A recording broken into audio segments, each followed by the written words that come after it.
Hello! Voilà, l'été avance, donc du coup, on a un super temps et c'est avec un super temps qu'on va en profiter pour avancer encore davantage sur une alimentation toujours plus saine et pour se sentir au top, pour avoir des meilleures performances pour les sportifs, une meilleure santé pour les gens qui souhaitent se remettre au sport et profiter de la saison estivale. Donc, franchement, là, aujourd'hui, le projet a énormément fait un saut dans le futur car nous sommes à Montréal. C'est super. On commence à accumuler des bons contacts autour du monde. Donc, on va parler aujourd'hui du végétalisme. Ce sera sous forme de questions et réponses. Donc, notre invité aujourd'hui s'appelle Étienne Lombard. Donc, il est essentiellement il ne mange ni viande ni poisson et aucune matière protéine voilà de viande, et donc il va nous expliquer son alimentation et en quoi pour lui c'est important d'avoir cette alimentation. Voilà. Bonjour Étienne. Bonjour. Euh, donc oui, effectivement, c'est une alimentation donc végétalienne. Donc végétalienne, c'est on ne mange pas de viande, de poisson et de sous-produits animaux. Donc pas d'œufs et pas de lait. Et ça fait environ 10 ans que je suis végétalien. Avant ça, j'étais végétarien. Donc depuis ma naissance, j'ai jamais mangé de viande. Je viens d'une famille qui avait des idéaux un peu intéressants, et donc on mangeait pas de viande, personne dans la famille. Donc j'ai trois autres frères, et puis aucun de nous ne mange de la viande jusqu'à maintenant d'ailleurs. Et donc le végétalisme, c'est quelque chose qui est de plus en plus populaire. Certains l'appellent vegan. Donc ici au Québec particulièrement, les gens appellent ça vegan. C'est un mode de vie. Ça peut être aussi c'est une alimentation au départ, mais ça peut être aussi un mode de vie. Certains n'utilisent même pas de cuir ni de laine, des choses comme ça. Alors moi, je suis pas là-dedans, mais ma motivation, c'est alors il y a le bien-être animal, c'est sûr, mais principalement c'est la santé. Pour moi, c'est vraiment la santé. C'est sûr que les animaux, je m'y intéresse, hein, voilà, mais pour moi, c'est vraiment la santé, ma santé personnelle, c'est plus ça qui est important. Mais c'est sûr que ça touche plein d'aspects aussi, ça touche aussi l'écologie. C'est vrai que l'alimentation animale carnée va faire beaucoup de mal à l'écologie. Mais vraiment, pour moi, mon focus, c'était vraiment la santé, et puis la santé du corps, puis mental aussi, parce que ça aide à clarifier l'esprit quand on mange des bonnes choses. D'accord. Voilà. Alors, comment tu t'y prends pour les gens qui, cet été, vont énormément manger de salade? Ils vont Ouais. beaucoup moins manger certainement de viande et plus des légumes de saison, et ils vont même en profiter pour faire une détox. Comment toi, en fait, tu fais pour avoir une alimentation végétalienne, pouvoir travailler et te sentir toujours au top et pas avoir de coups bas, en fait? Il y a des petites astuces. Est-ce que tu pèses tes aliments? Est-ce que tu fais quelque chose de particulier pour être sûr que ton apport, sur le repas est bon pour tenir une journée de travail, en fait? Oui, alors ben écoute, je suis beaucoup à l'écoute de mon corps. Je me prends pas la tête en fait, parce que j'ai fait ça depuis ma naissance, d'être végétarien, et je me prends pas la tête à mesurer, à peser, à calculer. Pour moi, j'écoute mon corps. Si je me sens bien, d'ailleurs je me sens quasiment tout le temps bien, jamais malade ni rien, mais si je me sens bien, c'est que tout va bien. Si j'ai un coup de barre, c'est que j'ai pas mangé des choses suffisamment solides. Par exemple, souvent les gens ne mangent pas de petit déjeuner le matin, prennent juste un café, un croissant, des choses comme ça.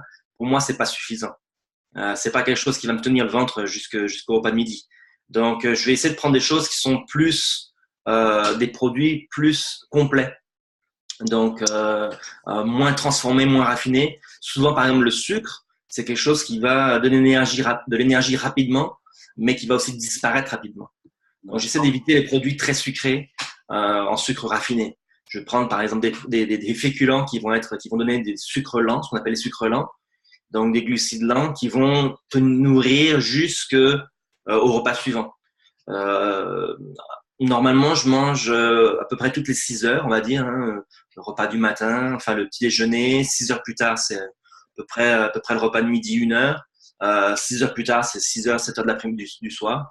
Et donc, le corps a besoin de environ 4h30 à 5 heures, dépendamment de ce qu'on a mangé, pour digérer, et puis pour se reposer et pour reproduire les liquides qui aident à la digestion. D'accord. Tu parlais effectivement du respect de la nature. Donc, tu Ouais. manges des légumes en saison. Oui. Là-dessus, tu te l'imposes. Ouais, effectivement. Et le plus varié possible, surtout. Donc, des choses que les gens ne sont pas forcément habitués. Donc, on va manger des fruits, des légumes, des céréales, des légumineuses, donc des haricots, des pois chiches, des lentilles, toutes ces choses-là. Et du boulgour, enfin, du millet, des choses que les gens ne mangent pas d'habitude. Les gens, je vais dire, entre guillemets, normaux. Tu remplaces le miel par le sucre raffiné, justement. Comment? Tu remplaces le sucre raffiné par le miel, justement. Alors oui, alors moi personnellement, je mange du miel. C'est pas tous les véganes ou les végétaliens qui mangent du miel, mais moi je mange du miel parce que effectivement c'est produit par des animaux, mais c'est pas un produit qui rentre dans la digestion de l'animal. Donc le miel est quelque chose de vraiment super. Je remplace beaucoup les sucres rapides par du miel, par des dattes, par des raisins secs, des choses comme ça. Donc quand je fais des gâteaux, j'utilise beaucoup de choses, ces choses-là. Et j'évite de consommer du sucre, mais c'est pas une règle absolue, je dirais, mais c'est vraiment efficace pour. De toute façon, même si tu évites c'est tellement, enfin, un chocolat, par exemple, il y a du sucre à l'intérieur. Un chocolat en poudre, par exemple, si tu veux manger un chocolat en poudre, il y a déjà du sucre en fait à l'intérieur, il est déjà mis. Enfin, c'est le sucre raffiné, même si tu as envie de l'enlever, c'est très compliqué quand même de l'enlever de ton alimentation parce qu'en fait, on le trouve un peu partout. C'est dans tous les dans beaucoup d'aliments en fait ils ont rajouté du sel, le sucre qu'on trouve c'est un produit qu'on trouve que très à toutes les sauces en fait. Oui, alors c'est difficile de l'éviter complètement, mais par contre, comme je mange beaucoup moins de produits industriels, finalement, c'est pas si difficile que ça. Je cuisine pas mal, je cuisine beaucoup, ma femme aussi, forcément, mais on utilise beaucoup moins de produits industriels que la plupart des gens. Quand on va en grande surface, on y va rarement. Il y a beaucoup d'allées où on n'y passe même pas parce qu'on n'a rien à acheter là-dedans. Je veux dire, tous ces produits, les produits petit déjeuner, soi-disant, c'est 50-60% de sucre. Oui, c'est voilà. Donc, vraiment, moi, j'essaie de cuisiner le plus possible. Et c'est ça aussi qui est intéressant, c'est que comme je suis né végétarien, j'ai appris à cuisiner depuis tout petit. Et beaucoup de gens ne savent plus cuisiner. Alors, l'alimentation végétarienne, je pense, ça demande un petit apprentissage au niveau de la cuisine. Parlez à vos grands-mères, apprenez à cuisiner parce que c'est ça qui va aider à avoir une alimentation variée et équilibrée. C'est bien, ouais. Ça retraite bien, du coup, c'est sympa. Ouais, effectivement. Je pense que c'est bien. C'est des choses qui se perdent et il faut pas les perdre parce que moi, je vois les jeunes autour de moi qui savent pas du tout cuisiner, ils mangent n'importe quoi. Ils achètent sans même se poser la question ce que c'est. Et voilà, et c'est vraiment nocif pour la santé. Et puis, même pour leur développement personnel, l'alimentation, je trouve, c'est une partie très importante de notre vie au quotidien. Et c'est pas, il faut pas la passer comme ça. L'alimentation est la première médecine. Déjà, la première Ouais. chose là-dessus, il faut bien être clair, c'est le but du projet. Hein, c'est de passer vraiment le message que, voilà, avant d'aller voir un médecin, déjà, qu'est-ce qu'on mange? Qu'est-ce que vous Ouais, ouais. Bah, beaucoup de gens ont des carences, ont des problèmes et ils vont prendre des suppléments alimentaires, ils vont prendre des compléments, ils vont prendre de ça ou faire des cures, alors que le premier problème, ça va être leur alimentation. Donc, déjà, s'ils pouvaient écouter leur corps et puis enlever les produits qui sont nocifs et rajouter des produits divers et variés, ça les aiderait beaucoup. Ouais, si, moi je pense que ça ferait. Enfin, moi, pour moi, c'est. Voilà, plus j'entends les gens intervenir, et voilà, pour moi, les choses, elles sont de plus en plus claires Ouais. sur ça. Par exemple, le lait, il y a beaucoup de gens qui se posent des questions au niveau de leur digestion et, voilà, et qui ont des problèmes, par exemple, d'ostéoporose plus tard dans leur vie. Ils sont pas posé la question assez tôt, mais en fait, l'ostéoporose vient en grande partie de la consommation massive de lait qu'on a dans les pays occidentaux. Alors que, Alors que les médecins disent non, non, il faut consommer du lait pour éviter l'ostéoporose. Et c'est en fait totalement le contraire. On voit les pays qui consomment le moins de lait au monde, ont les taux d'ostéoporose les plus bas au monde. Donc, c'est totalement relié. je me permets rapidement de refaire un lien sur une vidéo qui a été faite. Il y a effectivement une personne qui s'appelle Jérémy Mercier qui va de zone bleue en zone bleue. Donc, zone bleue, c'est les personnes qui vivent dans des endroits où les gens vivent jusqu'à 100 et quelques années. Donc, il n'y a pas de preuves scientifiques, il n'y a pas d'explication scientifique voilà, voilà, qui étaye pourquoi ces gens-là mangent en mangeant tel aliment arrivent à vivre plus longtemps. Par contre, on a vu quand même une alimentation très voilà, variée, sans produits laitiers, sans viande. Et donc, il y avait Okinawa, il y avait une région en Italie. Et justement, ces zones-là, en fait, voilà, ce sont des zones où voilà, les gens sont très peu en contact avec la viande, en fait. Et même pour eux, financièrement, c'est même pas en fait, c'est même pas, ils en ont pas la capacité en fait d'avoir de la viande tous les jours en fait à chaque repas. Financièrement, ce sont des bergers, ce sont des gens qui sont dans des campagnes lointaines et moi, je devais avoir effectivement une personne, mais ça n'a pas pu se faire. Elle m'avait expliqué, et ça c'est très très très intéressant à savoir, c'est que en fait son père a commencé à manger de la viande. Lui était italien. Il venait justement de ces régions un petit peu reculées où la viande n'était pas consommée tous les jours. Et il est arrivé en France et donc il a voulu appartenir à une caste où on mangeait de la viande et c'était un signe extérieur de richesse. Et ça, je tiens à le souligner, un signe extérieur de richesse que de manger de la viande ou avoir de la viande à servir. Et aujourd'hui, ben voilà, on a ouais, on a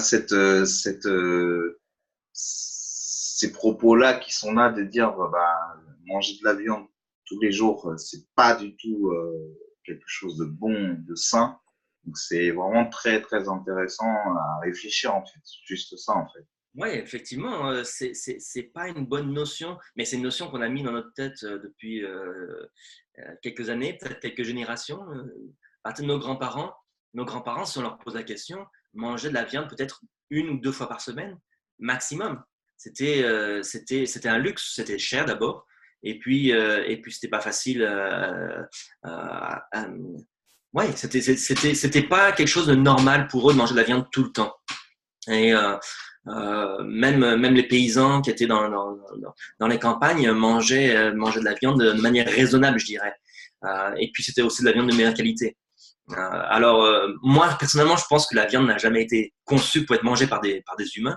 Physiologiquement, on n'est pas fait pour manger de la viande finalement. Ouais, il y a ça On n'a pas aussi. des canines de carnivores, on n'a pas d'intestin de très courte longueur comme les carnivores, par exemple. Alors ouais, effectivement, bah, on peut en parler, effectivement. Ouais, il y a plein de. Voilà. On peut en parler, on peut prendre le temps, effectivement, sans prendre 20 minutes, mais Ouais, expliquer ouais. quand même cette histoire de canine et cette histoire d'intestin, parce que moi, ce sont les premières choses que j'ai entendues Ouais, sur cette histoire d'intestin. ouais. Donc, on aurait des intestins de la longueur, en fait, des herbivores dinosaures, en fait, de la même Ouais. longueur, proportionnellement, et non pas des intestins de carnivores Oui, parce qu'en fait, proportionnellement, c'est pas la, c'est pas, c'est ça. Un carnivore va avoir besoin d'évacuer la nourriture qu'il a mangée rapidement. Pourquoi? Parce elle est à 38 degrés, elle est en putréfaction, elle est en train de pourrir. Si on laisse un steak dans notre cuisine à l'air libre, il fait pas 38 degrés en plus, hein, mais si on la laisse à l'air libre pendant 2 jours, ce qui est à peu près la durée de digestion de l'être humain, elle va pas avoir une belle couleur. Donc, elle va déjà être en putréfaction. Et c'est effectivement le problème quand on mange de la viande, c'est que le transit est beaucoup trop long pour la nourriture. Donc, c'est pas adapté du tout et on s'intoxique en fait. Il y a des produits, des toxines qui vont être produites, des bactéries qui vont être produites qui sont pas censées être dans notre estomac, dans notre intestin. Donc, on s'intoxique et on s'empoisonne en fait. C'est pour ça que récemment, l'OMS, enfin, il y a 2 ans, je crois, l'OMS avait recommandé de plus manger de viande rouge ou de limiter fortement la consommation de viande rouge parce que ça cause le en cancer. sachant que l'OMS n'est pas Non, du tout non. enfin, nous, on est indépendants et l'OMS, moi, je ne me base pas du tout sur l'OMS. Donc, si l'OMS, quand même, commence à dire des choses comme ça, c'est que vraiment, Eux, les choses, il y a pas mal de lobbies qui payent en faveur de la viande, mais si l'OMS arrive à dire des choses comme ça malgré tous les lobbies, je me dis c'est quand même sérieux. hmm. Et regarde aujourd'hui, ben, là on parle de la viande, mais on parle de la physiologie. Au niveau du lait, par exemple, c'est la même chose. On n'est pas fait physiologiquement pour boire du lait. Qui est-ce qui est censé boire du lait? C'est les bébés vaches, les veaux. C'est eux qui sont censés boire du lait. Le lait de la vache a été fabriqué pour correspondre au veau, pour correspondre à son système de développement. Et il est censé, le veau, je crois qu'il est censé doubler de volume après quelques mois. Enfin, c'est fait pour le faire grossir très rapidement.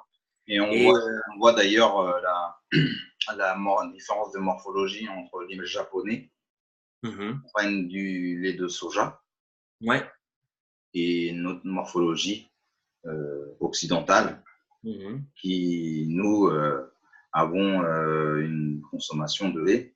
Et en fait, mhm, on avait fait le sujet la viande et le lait avec Clément Coquel qui a explosé en termes de visibilité. ouais, Et j'en ai compris que c'était en fait un produit qui en fait dopait en fait le système voilà de l'homme en fait. C'était un ouais, dopant. ouais, C'était même plus à considérer comme un poison, mais c'est plus un dopant en fait. Comme les coureurs cyclistes qui prennent un dopant pour avoir des meilleures performances. oui, sauf que ce que ça dope dans le corps, c'est principalement les cellules problématiques, donc les cellules cancéreuses. Si on a un cancer, par exemple, les médecins vont nous dire d'avoir des rayons ou des traitements pour tuer ces cellules cancéreuses, mais ils vont pas nous dire d'arrêter le lait qui a des hormones de croissance. Donc les hormones de croissance vont faire développer ces cellules cancéreuses. Ça va être encore pire. Ça va être, c'est vraiment un dopant pour les cellules cancéreuses. Mm-hmm. Et ça crée l'obésité. Alors, on voit maintenant aujourd'hui des bébés qui sont obèses Voilà, on se pose pas la question forcément pourquoi, mais c'est beaucoup l'influence de ces produits laitiers. On voit les publicités qu'il y a à la télé, à la radio, 100% pour le lait. Qui est-ce qui paye tout ça? Le lait est devenu un élément de commerce, de consommation, et voilà, c'est très nocif pour la santé. Alors, en plus, alors, pour ceux qui s'intéressent au bien-être animal, il faut bien se rendre compte que faire du lait, c'est nuire à la vache. Parce que la vache n'est pas censée faire du lait comme d'ailleurs une mère n'est pas censée faire du lait durant toute sa vie. Elle est censée faire du lait quand il y a un veau. Et donc, ce qu'on fait, c'est que on enlève enfin, on insémine artificiellement une vache, puis on enlève le veau de sa mère très rapidement, le troisième jour, il me semble, et la vache va continuer à produire du lait pendant environ 1 an. Lorsqu'elle s'arrête de produire du lait, on va à nouveau la forcer de manière vraiment assez gore. Hein, c'est un petit peu dur à voir. On va la forcer pour qu'elle produise à nouveau du lait et jusqu'à qu'elle soit épuisée et elle est tellement épuisée qu'elle produit du pus en fait. Et donc lorsque le lait sort de la vache, il est mélangé avec une quantité astronomique de pus. Et cette quantité a été mesurée dans les études. Il mesure la quantité de pus et je crois qu'il laisse une certaine quantité tolérée qui est énorme. C'est vraiment, c'est pas une bonne chose. Et pour ceux qui s'intéressent à leur santé, c'est pas une bonne chose. Et pour ceux qui s'intéressent au bien-être animal non plus. Ouais, ben, avec Clément, effectivement, on avait limité effectivement cette question-là, parce que Clément ne voulait pas arriver sur des questions éthiques et il s'était dit qu'il allait prendre trop de temps. Oui, on avait, mais c'est bien parce que comme ça, en fait, ça fait pas un doublon, ça fait une petite continuité sur notre. Juste un petit résumé global parce que effectivement, il y a des vidéos qui sont plus précises peut-être et qui vont rentrer dans les détails pour ceux que ça intéresse. Là, on fait juste un aperçu global pour quelles raisons en fait je suis végétalien. Et puis c'est un régime qui m'a jamais posé de problème en fait. Certaines personnes se posent des questions sur comment équilibrer les besoins nutritionnels, est-ce que s'adapter. Alors il y a des très grands sportifs qui sont végétaliens, occidentaux, hein, qui sont végétaliens. Venus Williams, par exemple, hein, championne de tennis, elle est végétalienne. Et puis, on peut pas dire qu'elle est à un niveau inférieur. Je veux dire, elle est vraiment une des meilleures. Il y a un sportif, Scott Jurek, lui, il est ultra-marathonien. Et il y en a un autre qui est, elle s'appelle Megan Duhamel. Elle est patineuse artistique. Puis il y en a plein d'autres. Donc des sportifs qui ont besoin de beaucoup d'énergie et qui pourtant vont utiliser un régime végétalien pour avoir cette performance. Parce qu'en fait, le système d'un végétalien va être tellement adapté, tellement bon que tout ce qu'on va lui donner, il va l'assimiler de manière optimale. Alors que quelqu'un qui va manger de la viande, il va devoir éliminer toutes sortes de toxines avant de pouvoir assimiler certaines choses. D'accord. Donc c'est vraiment un système optimisé, on va dire. C'est comme si on met du samplon 98 ou du samplon 95. Enfin voilà, c'est un peu la comparaison. Dans un moteur de voiture, c'est beaucoup plus optimisé. Alors, il n'y a pas besoin de se débarrasser de tout ça. C'est très important ce que vous venez de dire en fait. Ouais. La personne qui mange de la viande, donc avant de pouvoir avoir accès à de l'alimentation qui va être bonne pour son corps, du coup, elle va déjà le corps va devoir faire déjà l'effort d'enlever en fait des toxines. Et ça, là-dessus, on en a parlé, hein, effectivement, avec des chiropracteurs. Il y a l'eau, boire de l'eau, 1 litre d'eau pour 25 kilos de masse. Donc, qu'on soit omnivore, végétalien ou végétarien, ça c'est pareil pour tout le monde. Ouais. Ensuite, comment dire, lui, donc du coup, il avait annoncé ça, et vous dites que l'apport directement de micronutriments en végétal va permettre d'avoir une machine qui va être plus optimale en fait, directement. Ouais, c'est tout à Ça, fait c'est ça. très important en fait, parce que de reprendre un petit peu de temps là-dessus, parce que, en fait, si on réfléchit bien, l'été, ben, les gens mangent moins de viande. Ouais. Et, s'ils se font la réflexion et s'ils sont un minimum honnêtes avec eux, ils vont se dire qu'ils mangent moins de viande. Donc, Ouais. Ouais. est-ce que ce Et serait pas puis, et possible en puis, ils se fait? sentent mieux. Ils se sentent mieux aussi l'été. Bon, c'est aussi la température extérieure, mais on se sent mieux. On a plus d'énergie, on fait plus de choses dans la journée. Euh, Mhm. et c'est en partie dû à l'alimentation. Alors que l'hiver, on mange plus lourd, on est plus pâteux, on prend du poids. Voilà. Donc, c'est une optimisation du système. On enlève tout ce qui est nocif au système et qui n'est pas 100% bénéfique. Et on Est-ce va que, utiliser des choses qui est-ce que sont. l'hiver, parce qu'effectivement, on vit pas sous les tropiques, hein. Du Ouais. coup, malheureusement, donc, j'ai discuté avec un naturopathe qui, lui, était très, très, très. Il disait que, bon, déjà, le fait de se poser la question on mange de la viande ou on mange pas de viande, ça, c'est typique des pays qui ont le luxe de penser à ça, Oui. parce que dans des pays comme le Niger, la Somalie, où on n'a même pas de quoi manger, on mange ce qu'on peut, et donc du coup, voilà. Je disais oui, c'est vrai, là-dessus, j'étais d'accord, effectivement, il y a un excès aussi de ce côté-là. Est-ce que, en tant que végétarien, l'hiver, il y a des choses que vous conseillez à manger qui peuvent permettre au corps d'être tout le temps à bonne température et ne pas voilà, se sentir fatigué en fait, tout l'hiver. Parce que En les fait, hivers, moi j'ai remarqué ces derniers temps, malheureusement, on a parlé du réchauffement climatique, on a parlé du respect de la nature.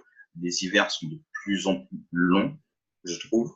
Moi, personnellement, ils commencent au mois d'octobre, fin octobre, ils finissent, cette année, il a fini fin mars, et on a encore quelques fois de temps en temps de la pluie.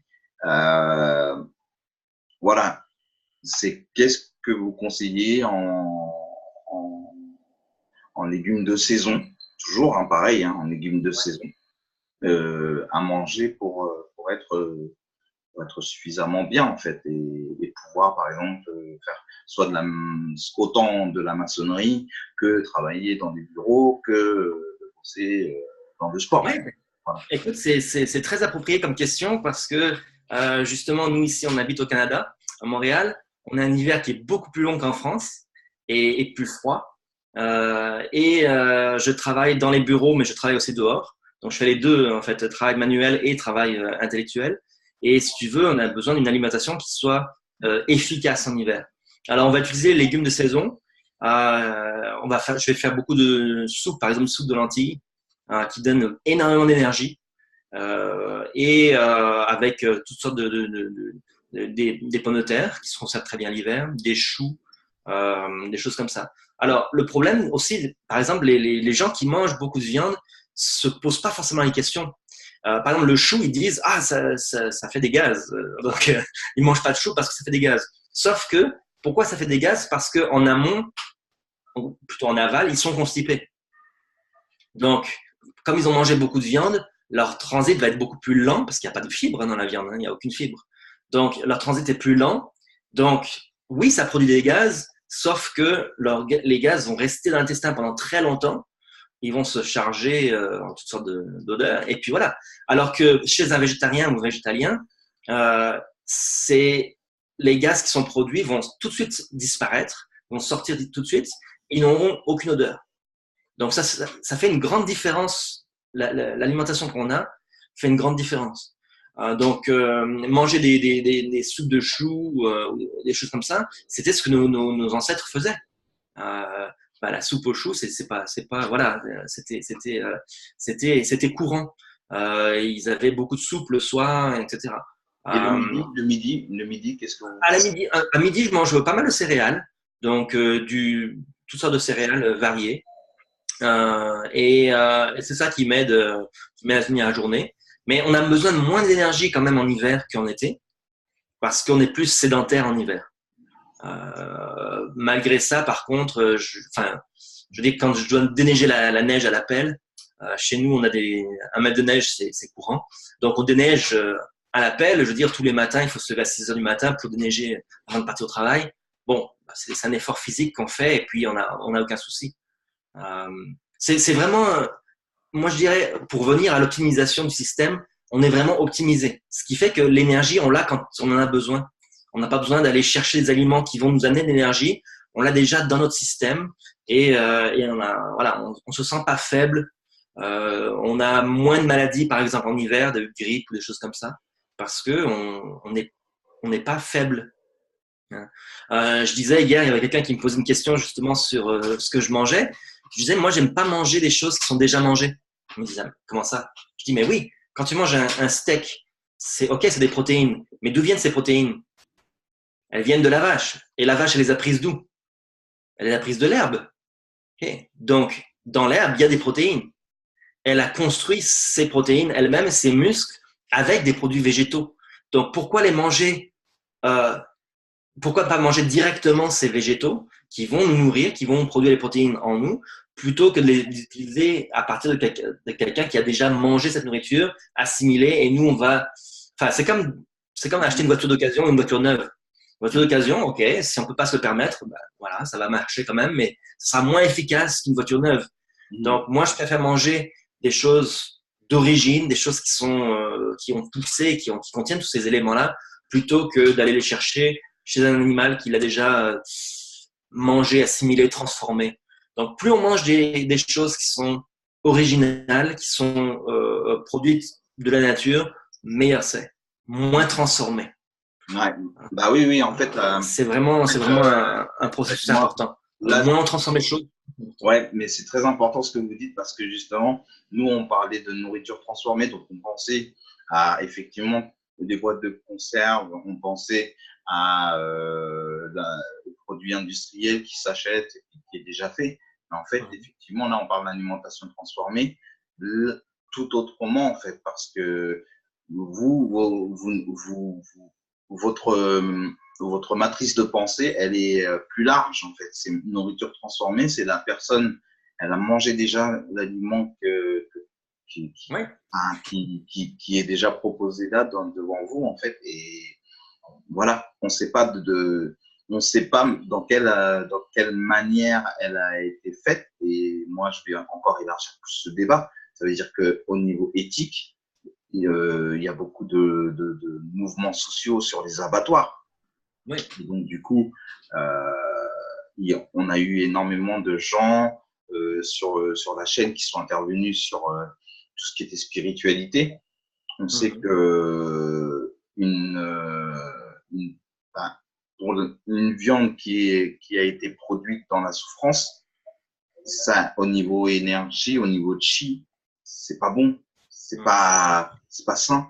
Et donc, du coup, c'est vrai que l'alimentation transformée, elle est plus large. En fait. Effectivement, vous avez tout à fait raison. Ça va effectivement de ce que la vache va consommer et puis ensuite après, effectivement, nous on va consommer derrière à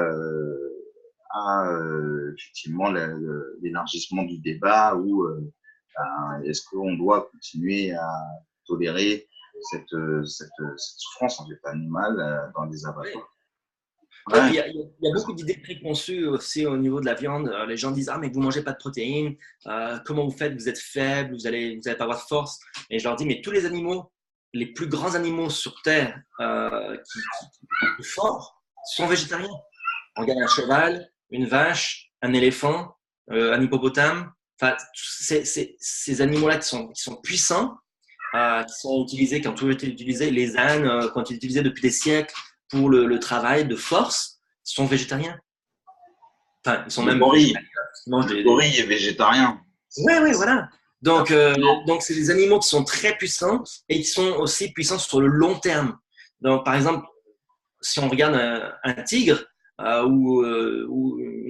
voilà, il va être puissant mais rapidement, mais il peut pas courir pendant des kilomètres. Il va être capable d'avoir de l'énergie rapidement et ensuite il n'en a plus. Donc il faut qu'il mange tout de suite pour à avoir à nouveau de l'énergie. C'est pas bon, c'est comme ça qu'ils sont faits, mais c'est pas optimal par rapport à d'autres animaux qui vont avoir de l'énergie constante, régulière et sur le long terme qui va être beaucoup plus efficace.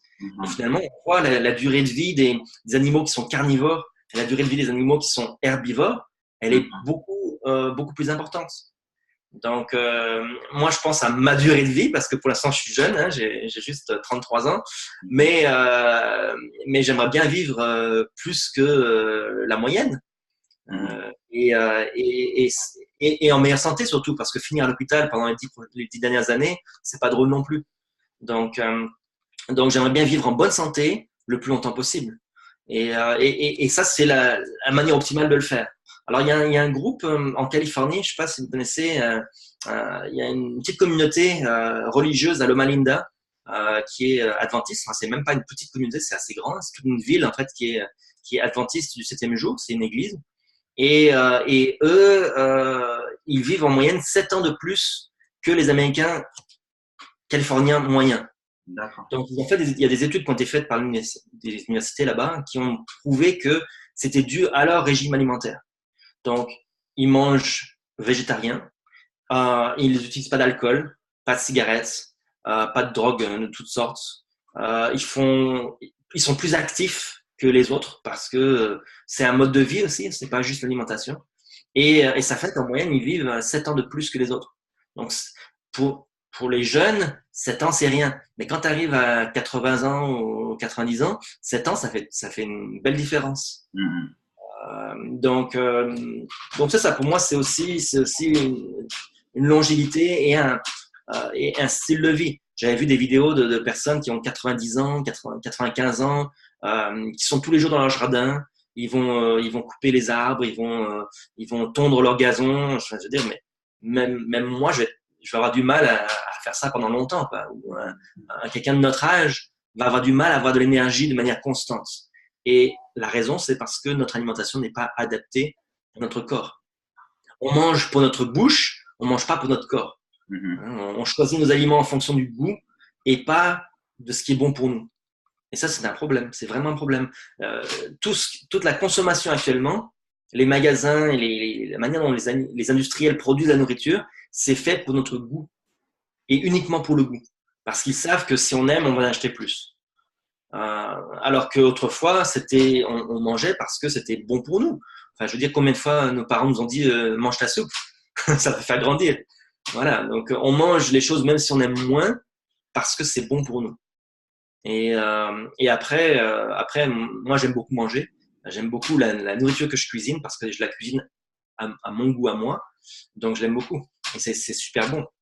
Il faut se faire plaisir aussi en mangeant, mais il ne faut pas réfléchir seulement avec notre bouche, avec nos papilles gustatives. C'est pas un bon choix pour notre santé, pour notre alimentation. Bah, de toute façon, c'est tout le secret du neuromarketing. Ouais. Non. C'est voilà, on a le cerveau reptilien qui est là, qui est puissant et qui nous fait passer à l'action, mais il faut absolument qu'on arrive à outrepasser ce cerveau reptilien pour aller au cerveau limbique et passer sur le mode pensée, réflexion et voire spiritualité. Et là, on arrivera à un éveil et à une meilleure santé parce qu'effectivement, le cerveau reptilien, lui, il est trop dans l'instinct et parfois, de temps en temps, voilà, nos instincts ne nous mènent pas vers des choses qui sont bonnes.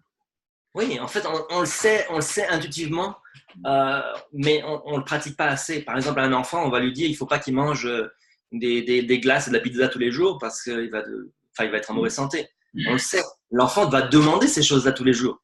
Enfin, si on le laissait faire, il mangerait des pâtes, des pizzas et des glaces tous les jours. Mais les parents vont dire non. Mais pourtant, en tant que parents, nous-mêmes, on va pas faire les bons choix forcément. Donc ça, c'est un problème. On est en fait des grands enfants et on doit aussi faire les choix qui sont bons pour nous.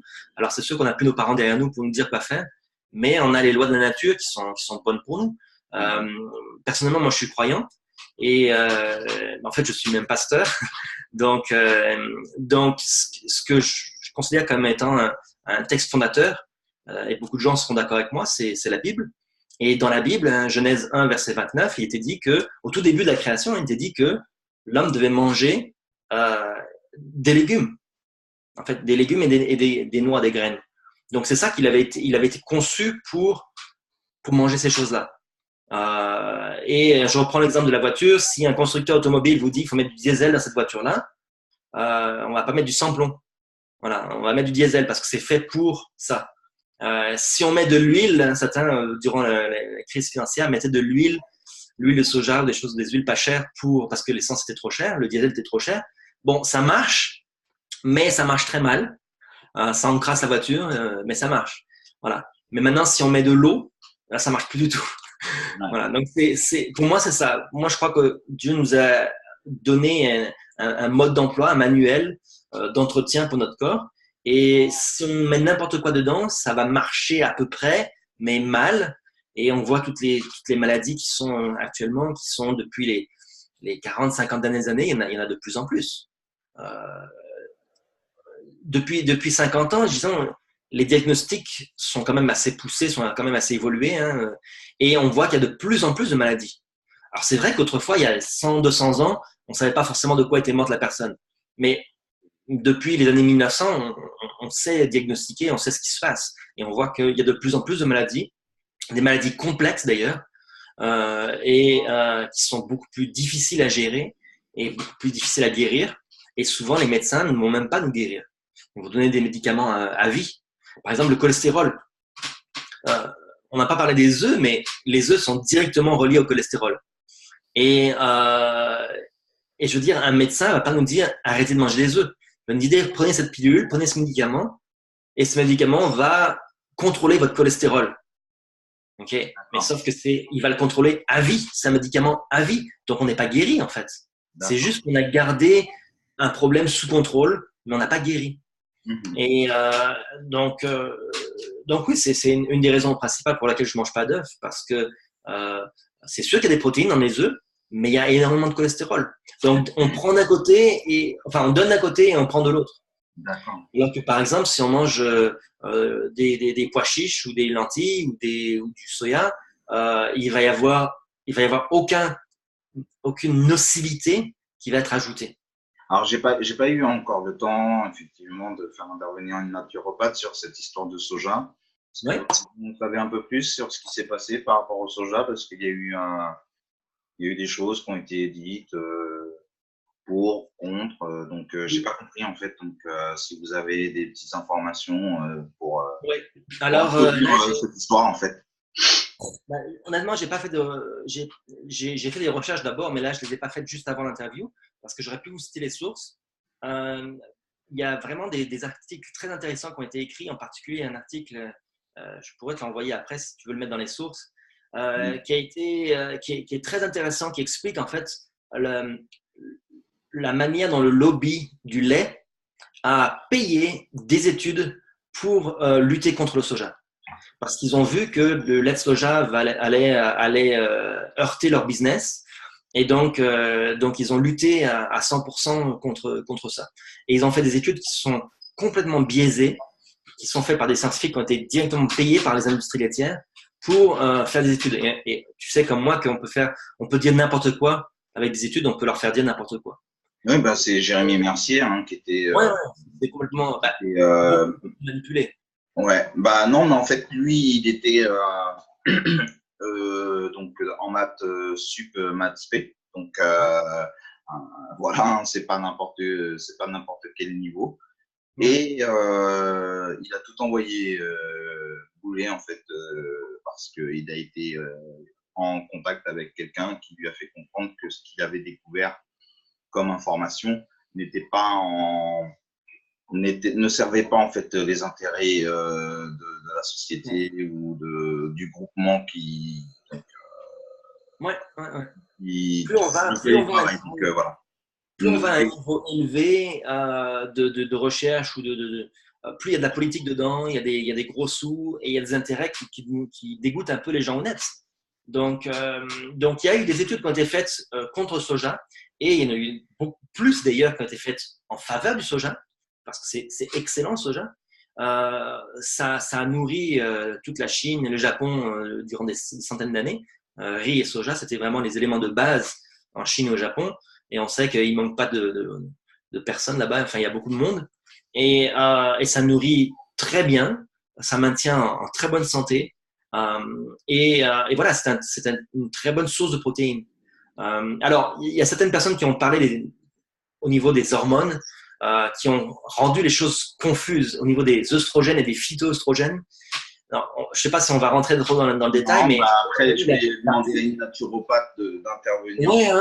Mais même, il y a beaucoup de gens qui ne sont pas au courant de ce que c'est que les phytoœstrogènes. Ce ne sont pas des œstrogènes. C'est similaire, ça ressemble, mais ça n'agit pas du tout dans le corps de la même manière. Certains disaient que ça rend les gens efféminés ou les choses comme ça. C'est complètement faux, hein. C'est de la propagande anti-soja. Et donc, quand on voit, moi je dis, au lieu de s'attarder trop sur certaines études qui ont été payées par des industries, regardez ce qui se passe dans le monde. Les gens qui se nourrissent de soja, est-ce qu'ils sont en meilleure santé que nous ou en moins bonne santé que nous? Est-ce qu'ils ont du cholestérol? Est-ce qu'ils ont du diabète? Est-ce qu'ils ont de l'obésité? Ou bien est-ce qu'ils sont en meilleure santé? Regardez le Japon et la Chine. La Chine dans une moindre mesure parce qu'ils mangent beaucoup de porc, ils mangent beaucoup de viande aussi. Mais surtout le Japon et d'autres pays d'Asie qui se nourrissaient beaucoup à base de soja, ils sont en excellente santé. Le Japon dans des endroits effectivement reculés parce que maintenant… Alors, récemment, ils sont mis à adopter un régime plutôt occidental. Donc, mais encore une fois, c'est dans cette histoire de sources extérieures de richesse et c'est extrêmement important parce que on voit avec la Coupe du Monde l'influence de l'argent, comment l'argent en fait ameute. On achète vraiment l'influence, on achète les gens en fait. C'est impressionnant, c'est très impressionnant, c'est très impressionnant et donc du coup tout est complètement biaisé en fait. Il y a effectivement ce rapport qui est complètement biaisé et on le voit avec le football qui omnibule 99% de la population actuellement. Bon voilà, une fois que ce sera terminé, les gens retourneront à leurs soucis d'impôts et ils se rendront compte que pendant quelques semaines, en fait, on leur a fait oublier par une belle pilule que, voilà.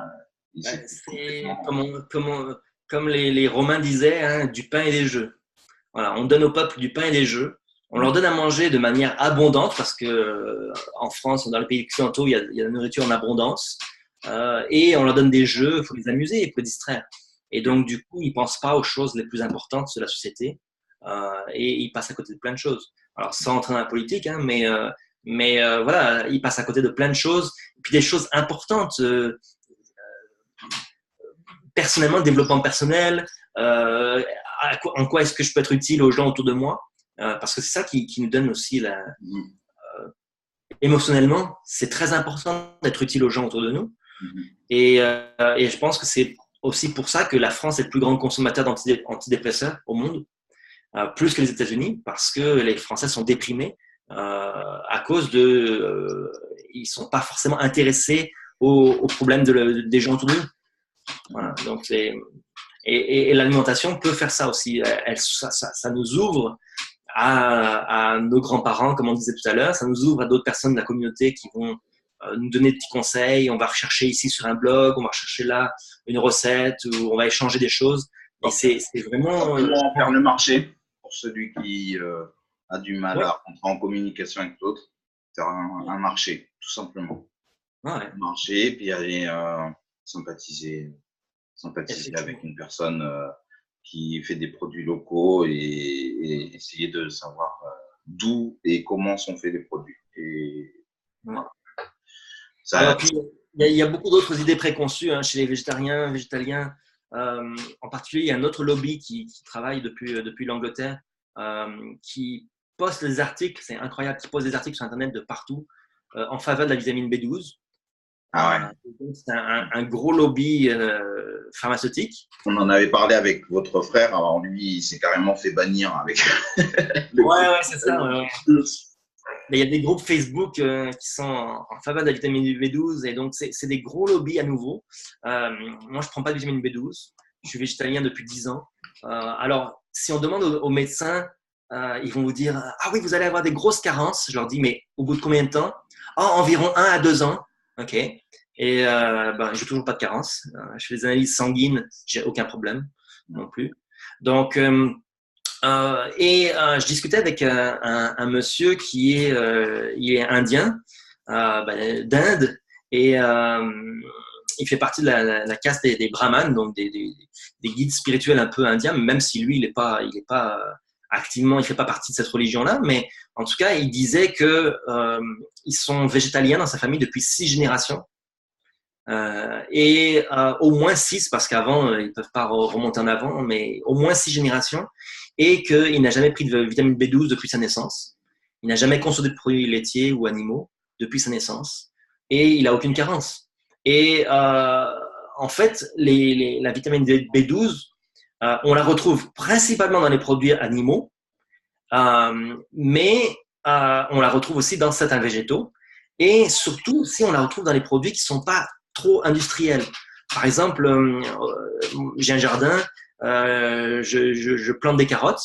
Quand je sors mes carottes de la terre, mes carottes se sont chargées à la surface de vitamine B12 qui vient de la terre en fait. C'est une bactérie qui produit de la vitamine B12 qui est dans la terre. Donc, quand les animaux mangent des plantes, ils vont absorber un peu de terre forcément et donc ils vont assimiler cette vitamine B12. Quand les êtres humains, enfin quand nous, on prend des carottes du jardin, qu'on tire de la terre, elles vont contenir de la vitamine B12. Si on les passe avec, comme les industriels le font, avec des produits chimiques qui vont les décaper, qui vont nettoyer, mais en profondeur, c'est vraiment des produits chimiques très puissants, qui vont décaper, là il n'y a plus de vitamine B12. Donc, quand je prends mes carottes chez moi, elles contiennent la vitamine B12. Je les frotte avec une brosse, je l'enlève la terre. Je ne vais pas manger avec la terre, mais il y a quand même de la vitamine B12 dedans. Même chose pour tous les autres produits, comme de terre, etc. Donc, si on utilise des produits industriels qui sont fabriqués en grande quantité, ils sont faits, ils sont stérilisés et ils vont être nocifs. Enfin, ils ne vont pas apporter en fait ce qui est nécessaire pour notre alimentation. On ne sera pas capable d'assimiler ces choses-là. Et forcément, on aura des carences. Et donc, ce sont des vers de terre, du coup, qui mettent la vitamine B12, en fait, du coup, sur les végétaux. C'est ça que vous expliquez, en fait. Oui, c'est ça. C'est-à-dire les bactéries qui produisent la vitamine B12, on en contient naturellement, on en a naturellement dans notre corps, dans notre intestin, mais ils sont assez hauts, donc ils ne sont pas capables de synthétiser la vitamine B12 et l'assimiler, pour qu'on puisse l'assimiler. Ils sont situés au niveau de l'intestin où c'est pas assimilé. Mais il y en a plein dans la terre. Et voilà. Alors maintenant, par exemple, si on fait pousser des salades dans la terre, elles vont contenir cette vitamine B12. Si on fait pousser des salades en hydroponie, comme la majorité des salades ici au Canada et beaucoup en France aussi, qui sont faites en Hollande par exemple, ou en Espagne, qui sont de l'hydroponie, donc elles grandissent dans de l'eau avec des nutriments, elles n'ont aucune vitamine B12. Donc les gens vont en manquer sans savoir pourquoi, parce qu'ils ont eu une alimentation qui n'est pas locale, qui n'est pas Après, c'est vrai qu'effectivement, pour le Canada, je peux comprendre, hein, pour les pays nordiques, c'est pas simple. Vous avez un très long hiver, donc pour faire pousser de la salade, effectivement, les gens font des serres, en fait, c'est ça. On fait un cerf, mais une serre, ça pousse quand même dans la terre.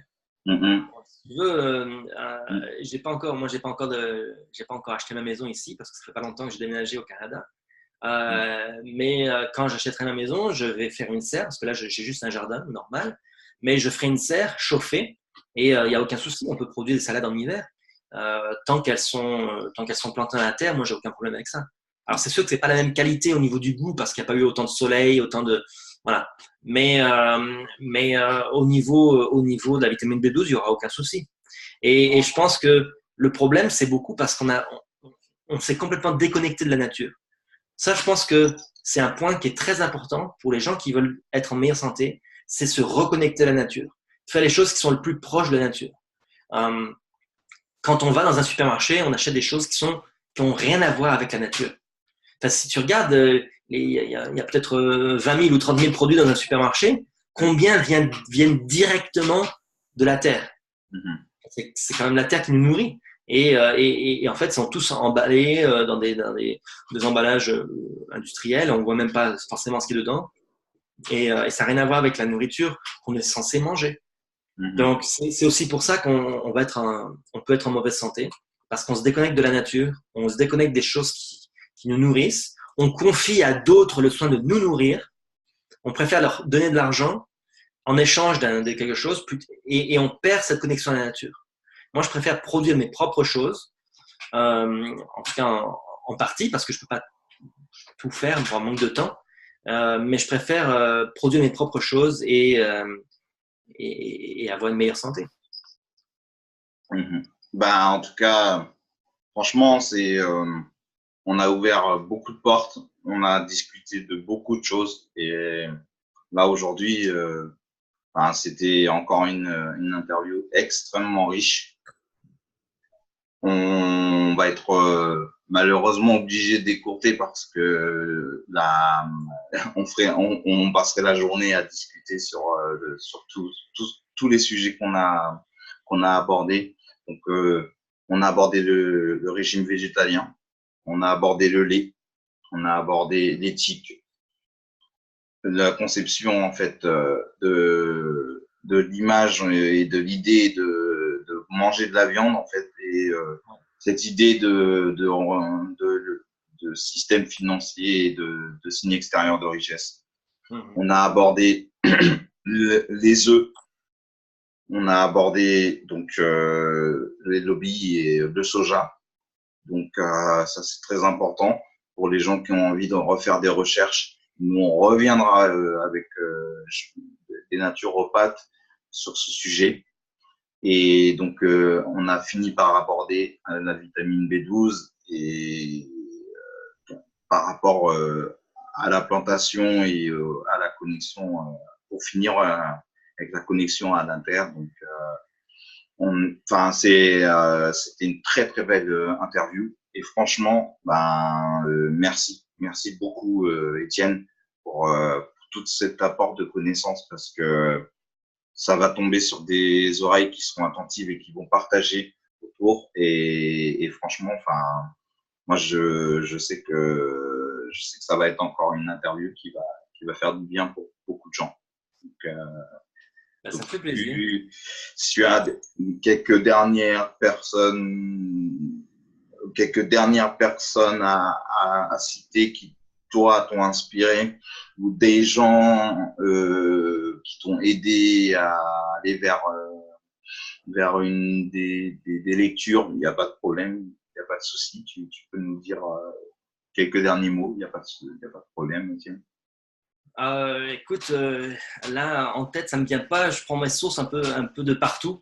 J'ai fait pas mal de recherches il y a quelques années quand je suis devenu justement végétalien et des gens qui étaient proches de moi en fait qui ont contribué à ça. Alors c'est pas des personnes connues. Mais c'est des gens qui étaient proches de moi et qui ont eu une alimentation végétalienne. Donc un monsieur en particulier, comme je te disais, de l'Inde, qui lui n'est pas pratiquant de la religion indienne, mais par contre il était très bénéfique dans ça. Il travaille à l'ONU et aux États-Unis et il a beaucoup d'influence quand même dans le monde, mais il est assez peu connu. Il s'appelle le docteur Suraj Kumar et c'est un très grand sportif d'ailleurs de cricket au niveau parce il est né en Angleterre, donc très grand sportif en Angleterre de cricket. Il allait en équipe nationale et il est donc vegan depuis sa naissance. Et c'est lui en particulier, et puis d'autres personnes aussi autour de moi qui m'ont influencé à rechercher et à pas accepter comme ça quelque chose juste comme ça, mais à vraiment rechercher et puis faire ma propre sauce, faire ma propre compréhension des choses. Donc, j'espère que ça peut être utile. Et puis, vraiment, l'alimentation végétalienne, c'est vraiment bénéfique pour la santé si c'est varié, si c'est équilibré et si c'est fait avec cœur. Donc ça, je pense que c'est très important. Voilà. On y chemine. On y Ouais. chemine. On a eu de la spiritualité avec l'Access Bar, le Lao Chi, le Reiki. On a eu Peut-être une la dernière chose encore. méditation. Peut-être une dernière Voilà. chose, parce que justement, Mm. j'ai le recul d'être allé au Canada il y a 6 ans. Au niveau français, il n'y a pas beaucoup de choses qui sont faites au niveau français. Au Canada, le guide alimentaire canadien va recommander le régime alimentaire végétalien et vegan comme étant bon pour la santé. Il est dit même, la phrase était, il est approprié, si je me rappelle bien de mémoire, il est approprié à tous les stades du développement, y compris celui de bébé. Donc, même un bébé, ben, j'ai 4 enfants, mes 4 enfants sont nés végétaliens, ils sont en excellente santé. Donc, c'est vraiment le régime, le guide alimentaire canadien qui recommande ce régime végétalien comme étant meilleur pour la santé que d'autres. Donc, c'est pas pour rien qu'au Canada, spécialement à Montréal, on a beaucoup de végétariens, beaucoup de végétaliens, parce qu'ils sont au courant que c'est meilleur. En France, il y a des lobbies qui sont tellement puissants qu'on nous fait croire, et puis c'est la tradition aussi, la culture française, hein, le fromage, c'est quand même assez fort chez nous. Donc, mais ici, ils sont capables de prendre du recul et de dire, oui, c'est vrai que c'est important pour le goût, mais au niveau de la santé, c'est bien meilleur d'être végétalien. Donc, moi, Ouais. j'encourage les gens à prendre des sources un peu de partout, pas juste en France, parce qu'il y a des intérêts financiers là-dedans. Ouais, mais de toute façon, on aura, je pense, à un moment donné, une grosse discussion par rapport à l'épigénétique et justement toute cette descendance. Ben voilà, on en a parlé un petit peu avec l'Access Bar où on commence à se poser la question, est-ce que ça m'appartient, cette habitude de manger de la viande? Est-ce que ça m'appartient, cette habitude de manger 3 fois par jour? Ou est-ce que c'est quelque chose qui m'a été imposé? Mais on va, le jour où j'aurai la possibilité d'en parler avec soit un psychologue ou un philosophe, l'épigénétique, c'est extrêmement, enfin, ça a un poids, mais énorme. Et là, vous en avez parlé par rapport au poids culturel du vin, du fromage en France. Donc, voilà. Je sais qu'il y a un courant qui est très puissant qui se construit aux États-Unis, des communautés de Français qui vont s'installer en Californie pour couper tout lien avec, avec ce qu'ils ont pu avoir comme gène et comme mot habitude qui, pour eux, ne correspondaient pas à leurs valeurs. Et ils se sont voilà, construits. Moi-même, j'ai un cousin qui est parti en Nouvelle-Calédonie, dont on n'a eu aucune nouvelle, sauf ses parents. Et voilà, maintenant, au jour d'aujourd'hui, quand je discute avec les gens, je comprends en fait son geste en fait et sa démarche. Et c'est extrêmement courageux. Alors, je ne dis pas à tout le monde de quitter ses parents et de partir à l'autre bout du monde pour couper tout lien. Et en plus, vous êtes pasteur, donc voilà, vous n'allez pas non plus souhaiter ça parce qu'on reste dans l'amour quand même de l'autre et un amour de soi. Yeah. Maintenant, c'est vrai qu'effectivement, on ne peut pas non plus vivre tout le temps et toute sa vie sous le poids de la culture et sous le poids de la famille si ça correspond pas à notre morphologie, notre. C'est simplement qu'il faut savoir dire non des fois. Il faut savoir dire non et faire ses propres choix. Et par exemple, si dans une famille, quelqu'un qui grandit dans une famille qui mange de la viande, il a le droit de dire non, je ne veux plus en manger. Et c'est sûr que c'est un choix qui va être un peu difficile pour la famille, mais c'est possible de dire non et d'évoluer et de se dire mais pourquoi je fais ces choix-là. Et c'est sûr qu'il y a une pression sociale, mais en même temps, de nos jours, on vit dans des pays libres hein, quand même, et on a le droit de faire ses choix. Oui, on vit dans des pays libres, ça c'est très important de se le dire parce que aujourd'hui, certaines personnes se mettent la pression et se disent oui, mais on vit dans des pays libres. Et il y a 50 ans, c'était encore la guerre. C'est sûr. Il y a 50 ans, en France, on déportait des gens, on faisait des choses horribles. On vit dans des pays libres. Donc, il faut vraiment reprendre ça en conscience. Bon, dans la vidéo sur le Reiki, on a insisté sur ça et reprendre ce schéma sur la gratitude. Ouais. Et c'est là où on va quand même reprendre voilà, un cheminement vers le bien-être et puis reprendre, voilà, tout simplement, c'est tout simplement, voilà, se rendre compte de la chance qu'on a, en fait. Parce que certaines personnes effectivement, sont pris par, et voilà, je ne dis rien, hein, sont pris par le quotidien stressant et tout ça, mais on vit quand même dans des pays libres. Voilà. C'est important. C'est important de le savoir. Et c'est important de se le rappeler tout le temps. Faire les choix qu'on peut faire aujourd'hui, c'était pas accessible autrefois. Mes parents sont devenus végétariens à un moment donné. Enfin, c'était il y a 30, 40 ans, à peu près 40 ans. Les gens ne savaient même pas ce que c'était. Il n'y avait aucun choix pour les végétariens. Tu allais dans un magasin, les gens disaient végé quoi? Enfin voilà, donc alors qu'aujourd'hui, on a tous ces choix. C'est même à la mode hein, d'être végétarien, végétalien. Donc, on a tout accessible, on a des recherches qui sont facilement accessibles en ligne et on a tout ce qu'il faut pour faire des choix éclairés. Je pense que c'est vraiment le moment de faire ce choix-là. Et puis, c'est pas tenable à long terme de rester à manger de la viande comme on le fait aujourd'hui. Si le monde entier faisait la même chose que nous, ça serait pas tenable. C'est impossible. Et je rappelle là-dessus sur le poids effectivement de la société, l'interview de son frère